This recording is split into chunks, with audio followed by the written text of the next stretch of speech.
We know that women drive our world, but women in mobility drive our world forward and with great speed and determination. We're here today at Henkel to meet one such visionary in the field of mobility. Henkel's India business head for the automotive sector and also the chief operating officer of Henkel Anand is Gurmeet Kaur, a business leader with an enviable track record spanning well over 15 years.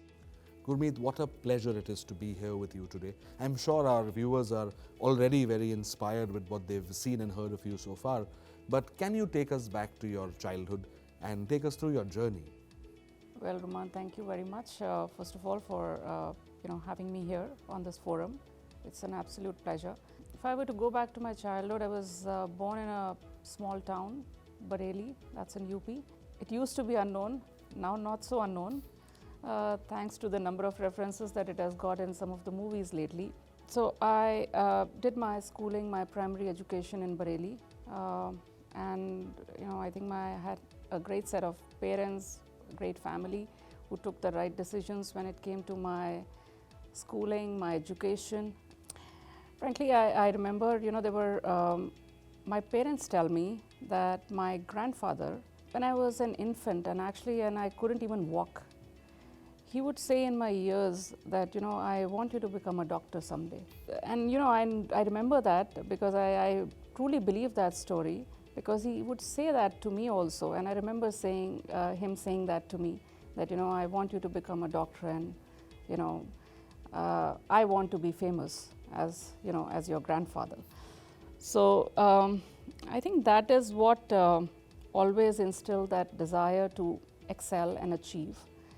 And that also kept me cruising through school. So I was always excelling with top grades in school, and I was quite possessive about my position in the class, my rank in the class, to the extent that I wouldn't let go of it for anything. And I remember I was very sick.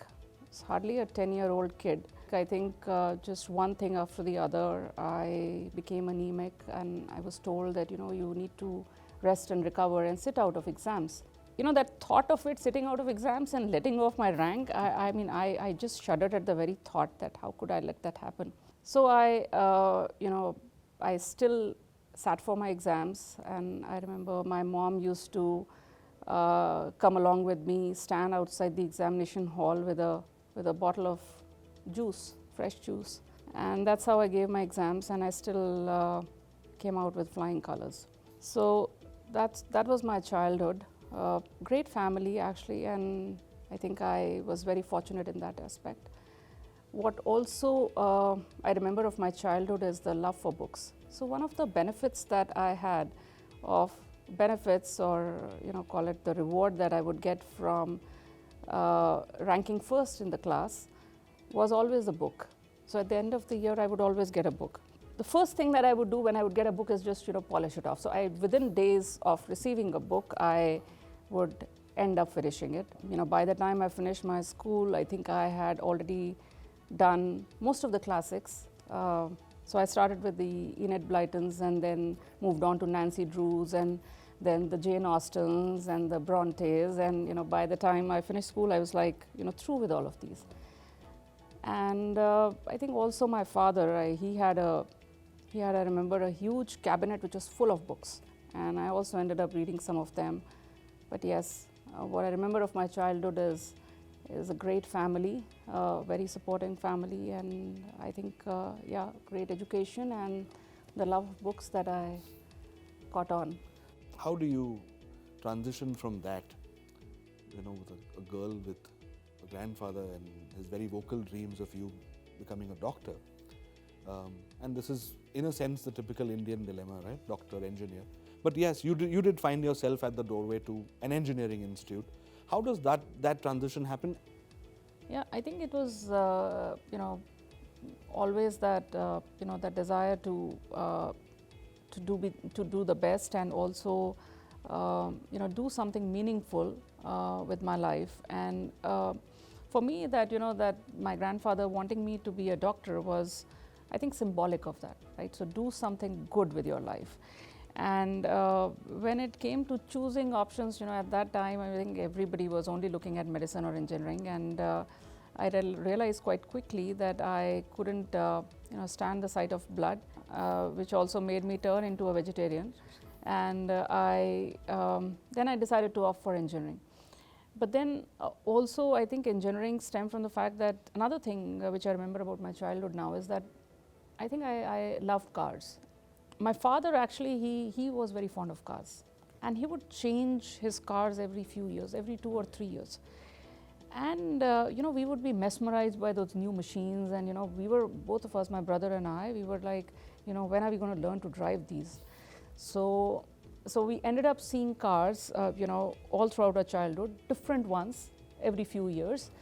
And also, I think that instilled a passion for cars and, mechanical stuff. So I think I thought that, yes, engineering would somewhere get me closer to that world of cars. What was your favorite of your father's cars? I remember he had a vintage Mercedes, which I still remember. And did you actually drive any of his cars eventually? Oh yes, my first car was a hand-me-down from him.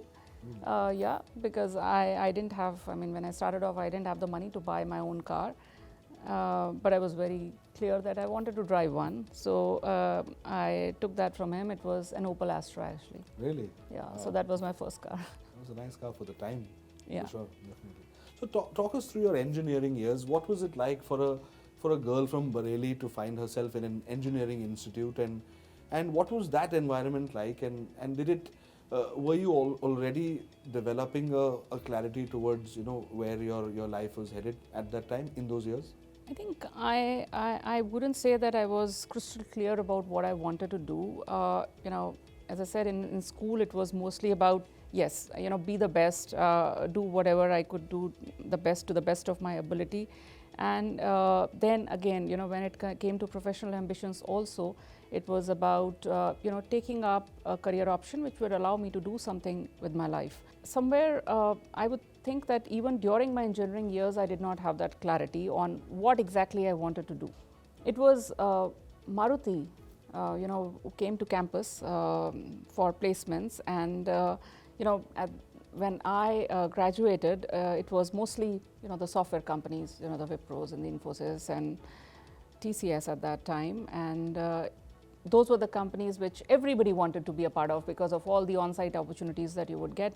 But I was just fascinated by Maruti, right? And when they came to campus is when probably I realized that, yeah, this is what I want to do. This is where I want to be. And I think it's, again, if I connect it back to my childhood, it was that, the love for automotive cars, which had developed at a very early age. So when they came to the campus, I was like, I want to be a part of this organization. But then I was also cautioned that, they are only accepting male candidates.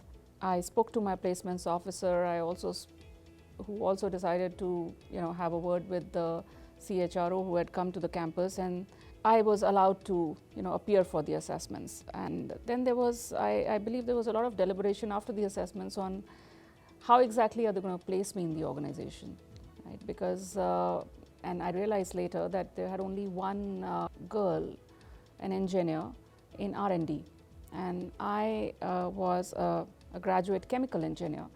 So for me, the best place would have been actually something which was more process driven, right, and which meant the shop floor. So they were probably, taking a cautious decision on how they make that happen.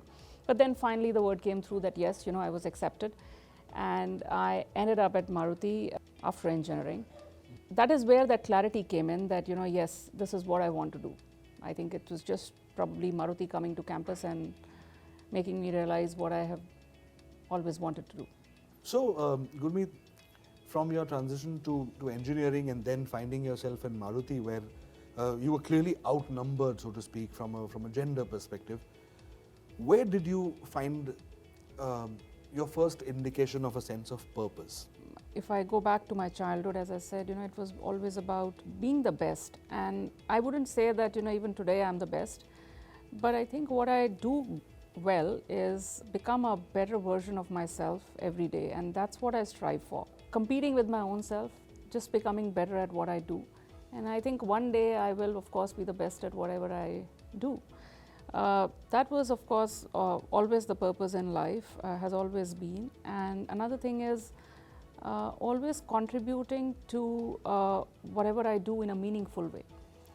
And I think one of the reasons why I felt so passionate about being in the automotive industry is also because there is a very clear need that we fulfill. So which is about moving and connecting people and providing them with reliable transportation. So I feel quite connected to that, and which is why I've spent so much time on the industry, and I absolutely love the purpose that it serves. So going to the early 2000s now, after your engineering, and you find yourself at Maruti, clearly a male-dominated field. Can you take us through your 4-year stint at Maruti Suzuki?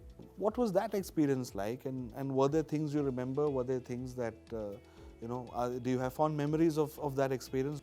Absolutely fond memories of that experience, and I wouldn't trade that for anything, those 4 years. I remember, and I think also mentioned it, that there was some deliberation on, how they're going to place me if they were to hire me. And I thought that, this was a mark of a very, a very, very sensitive organization, right? So it was not that, they were trying to think about like, okay, what do we do with her? But it was more about like, how do we make that change and transition easy for her, and also easy on the people who are already a part of that work environment. And I thought that it was such a sensitive thing to do. And believe me, my 4 years at Maruti, they were the best years of my entire career. I still feel that they were the best because I learned a lot. I learned a lot through my interactions with my peers. I learned so much from those interactions with my leaders who guided me throughout my journey at Maruti. And most of the people that I work with, they are all industry stalwarts. I still connect with them in some forum or the other.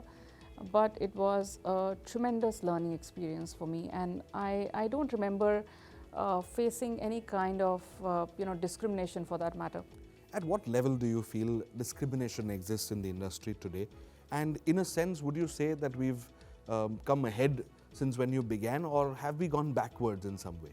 One thing about discrimination, and I think all of us need to understand it and also recognize it, is that if you don't look for discrimination, you're not going to find it. Yeah. So it's not about if you and you can always when you look at the words and actions of somebody, you can interpret it in different ways, right? They could be totally harmless, but you could get totally offended by it. So it can your outlook and your worldview can completely change the interpretation of somebody's actions and words, and which could be in your view discrimination, but may not be in reality. Gurmeet, that also leads us on to DEI, a much spoken about aspect of organizations today.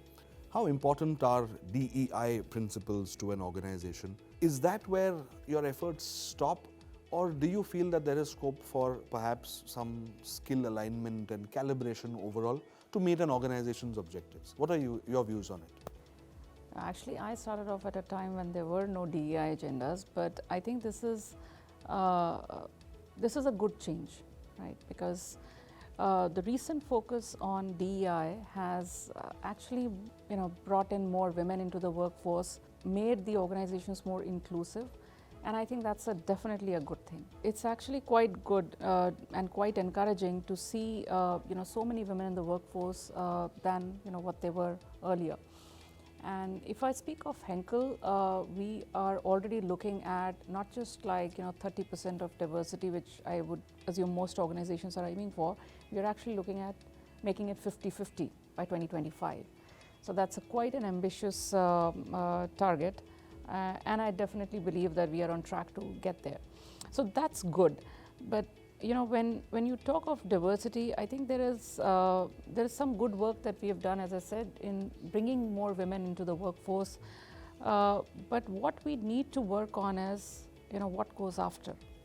And from there, we need to also, come off that quota mindset and actually work on, grooming those women into actually having those high-flying careers that they would all desire, right? So there is work to be done on both fronts, I think. When it comes to the male population, in the workforce, I think there's of course some work to be done on overcoming that unconscious bias, and also mentoring and sponsoring women through their career journeys within their organizations. And I think when I speak for women, I feel that there is also some bit that we can do. So by actually acting with more clarity, more confidence, speaking up, making those tough choices, and also I think somewhere, learning to understand and recognize, the difference between deliberate discrimination and unconscious bias. That's really important. That also, you mentioned about your, certain goals now, and I would like to think that it goes simultaneously with your other goals, which is in the regard of sustainability. You've been quite vocal about sustainability practices. So I have to ask you, what do you really define as the correct sustainability roadmap for the industry? And also, to go a little deeper, what do you feel about sustainability through design? Which is to say that sustainability is not an afterthought, but instead the origin of an idea. I think, Ruman, when you think about sustainability, and if you forget the corporate context, I think being sustainable is about acting in a way which is like, societally fair, environmentally secure, and, creating an environment which is more inclusive and more predictable. I think that's how I see sustainability. And when it comes to, if I just think about the Henkel context and how we are thinking about sustainability, I'm very proud of the fact that Henkel is one of the first organizations in the chemical industry to be actively, leading this change towards sustainability. We worked on our, strategic framework for sustainability last year, and we've got very ambitious targets to become climate positive by 2030 in all our operations, right? So which means that, our carbon emissions from our operations will reduce to 0 by 2030. And at the same time, another step which is really important is reducing our scope 3 emissions, which is emissions from the use of our products, which we also plan to cut down by almost 30% by 2030. So, our overall approach to sustainability is one, of course, to have more sustainable operations. So by, cutting down usage of fossil fuels, so by using more renewable sources of energy, by working on energy efficiency through digitalization, and, also when it comes to material sourcing, so use of raw materials which are from more sustainable sources. But as I said, another important point is how do we really enable sustainability? How do we enable our customers enable sustainability? And which means that, you will have to work on designing for sustainability, which is again, which calls for a lot of innovation as well as creativity. And again, in the adhesives context, for us, it is also the debonding technologies, right? So adhesives is bonding, and also debonding, which also helps with recycling, is something which for us would enable sustainability. So we're working on all these aspects, like when we comes to, like, for example, creating solutions which would cure at lower temperatures, or our solutions on lightweighting, or our solutions which would enable more recyclability, is something which is all going to enable sustainability. And I the whole basis of it is also to enable more transparency towards our customers, 100% transparency about the materials that we use and the effect that they have on the environment. That for me is going to be a completely holistic approach to sustainability, and very proud to be a part of that change within Henkel. Gurmeet, your goals are obviously, it's not an easy way forward, let's say, especially with scope 3, like you said, that's going to be a challenge. But overall, spanning your entire, the length of your career, what is the one change that you would like to be attributed to yourself? Ruman, I think the whole industry, is at a cusp of transition. Be it, the automotive industry, which is our customers, and the chemicals industry that I'm a part of. So, the automotive industry has actually transitioned so much in the last few decades that, if we look at the car of today, the car of today is more of an electronic product than a mechanical product, right? And with the changes which are happening, like for example, if you see the change which is towards electrification, towards the evolving case ecosystem, which is connected, autonomous, sharing and electrified, and then also digitalization. All of this is going to transform the automotive industry and the way we have been functioning until now. And I'm very fortunate to be a part of this change, and for me, my legacy would be to be able to manage my business, my organization through this change, and help our customers achieve their goals, their objectives that they aspire for. Be it like their needs on electrification, be it needs on lightweighting, or their needs on sustainable solutions.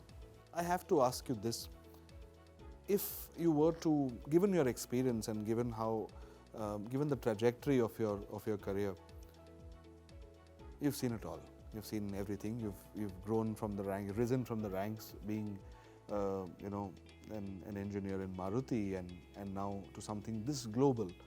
So Gurmeet, if you could recommend a book to a 20-year-old version of yourself, which would help you navigate through your career, which one would it be, and why?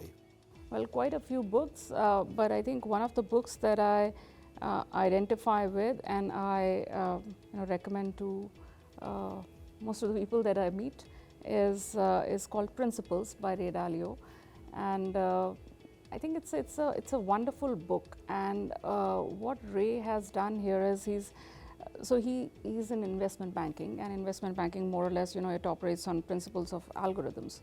What he's done is he's actually created those algorithms which allow you to navigate through life and work. It's a book which is beautifully written, and it's full of wisdom for which would be useful for your personal life as well as your professional life.